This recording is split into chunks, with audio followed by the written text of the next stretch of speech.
I started shooting dope when I was about 13. I quit shooting dope when I was 42. In between there, I'd done about 10 years in prison.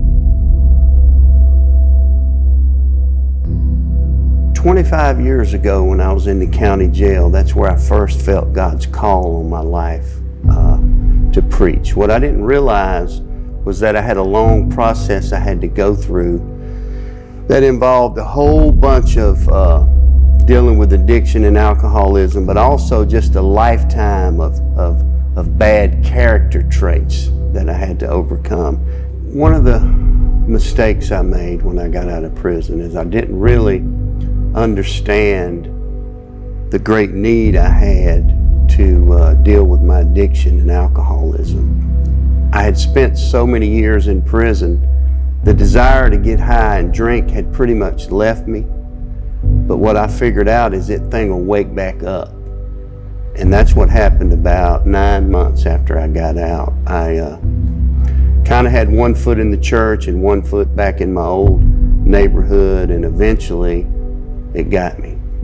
And for 5 years, I basically struggled. I was in and out of the church, and I was in and out of recovery. And then finally, almost 13 years ago, I came all the way into the church, and I sat all the way down. And I came all the way into the recovery meetings, and I sat all the way down. And what I mean by that is I surrendered to both Christianity and 12-step recovery. And what I found is God's given me like a beautiful dichotomy of both of those spiritual experiences. And that's what works for me. That's what keeps the needle out of my arm, and that's what keeps me surrounded by good people in the church.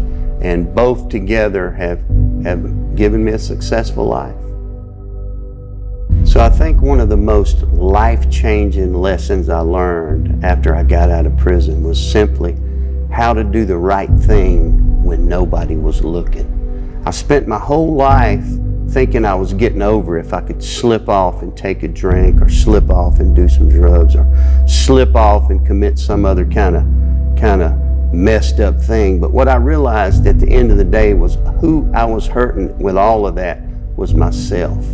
And so that's one of the self-destructive behaviors that I finally figured out with God's help I could overcome.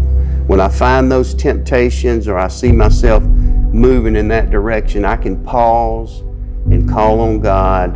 And if I'm sincerely asking for help, He always gives it to me. A lot of times what happens to guys like me who are in prison is we build up in our mind these expectations of what life's going to be like when we get out.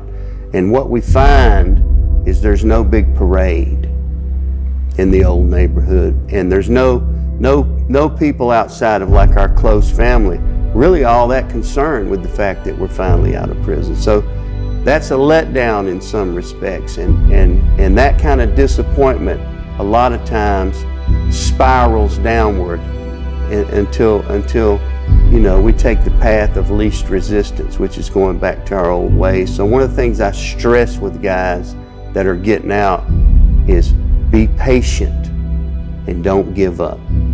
I've been out now for 18 years, and if I can do it, you can do it.